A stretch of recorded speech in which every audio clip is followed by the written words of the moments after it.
MCQ question number 2. A block of mass 2 kg is initially held at rest on the frictionless surface of a wedge of mass 6 kg as shown figure.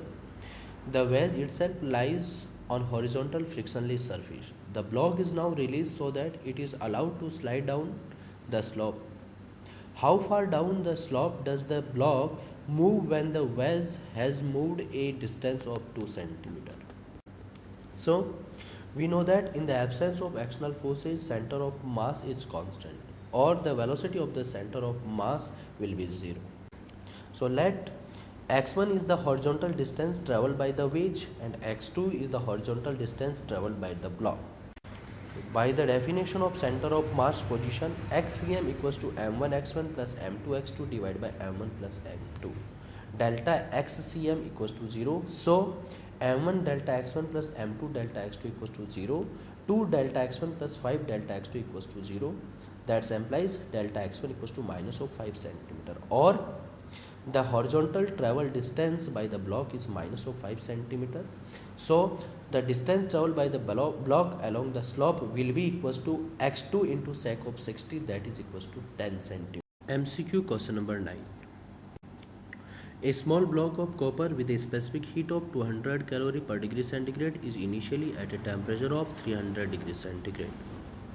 It is then dropped into a large tank of water maintained at 27 degrees centigrade. What is the change in entropy of the combined system after equilibrium is established? So first of all, we should decide the equilibrium temperature of the combined system.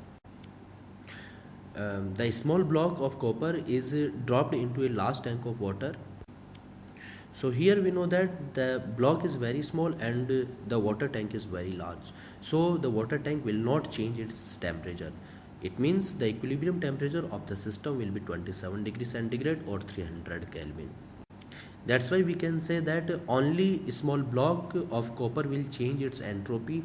The large tank will not change its entropy. So the total change in entropy of the combined system will be equals to change in entropy of the small block. So by the definition of change in entropy, we can say that delta S equals to integral of dq upon t. By calculation, we will get delta S equals to minus 129.42 calorie per Kelvin. So the total entropy of the combined system decreases by almost 130 calorie. MCQ question number 18. A particle of charge plus q and mass m moving under the influence of a uniform electric field EIK and a uniform magnetic field BKK follows a trajectory from P to point Q as shown in the figure. The velocities at point P and Q are VIK and minus 2 VJK. Which of the following statement is not correct? First of all, according to work energy theorem, we know that the work done by the conservative forces, that is equals to the change in kinetic energy of the system. So the work done under the electrostatic field is QE into 2A. That should be equivalent to the change in kinetic energy of the system, and that is equals to 3 by 2 mv square. That implies the electrostatic field E is equals to 3 by 4 mv square upon QA. That is the finite quantity. It is not equals to 0. So option A is correct. Again, by the definition of power, it is the rate of work done, that is equals to F dot V.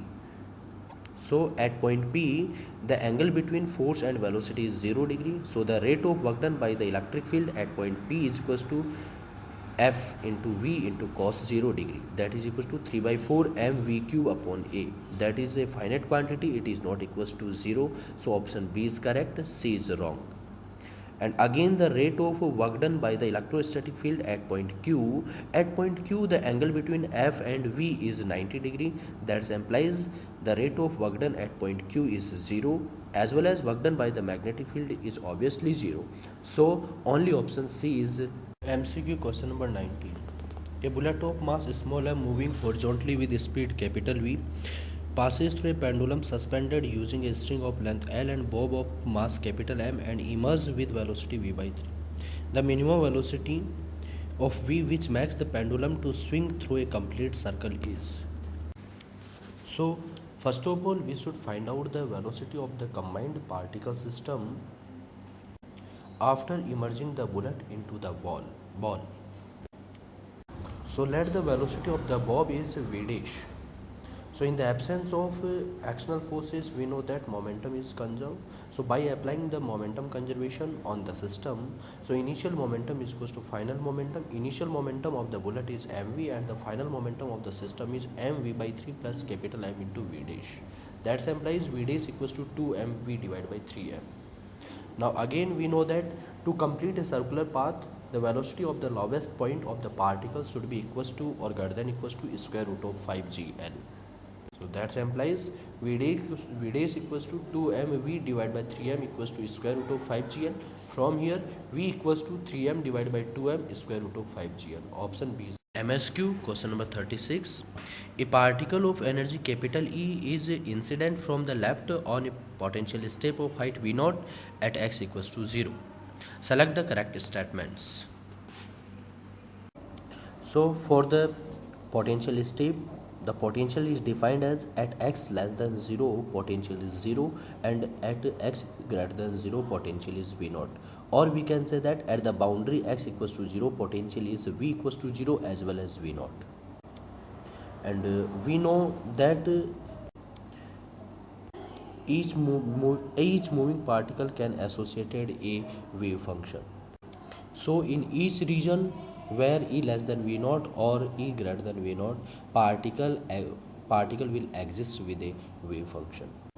And the concept of reflection or the reflectance is that if energy E is less than 2 V0, then the reflectance will be 1, or the probability of reflectance will be 1.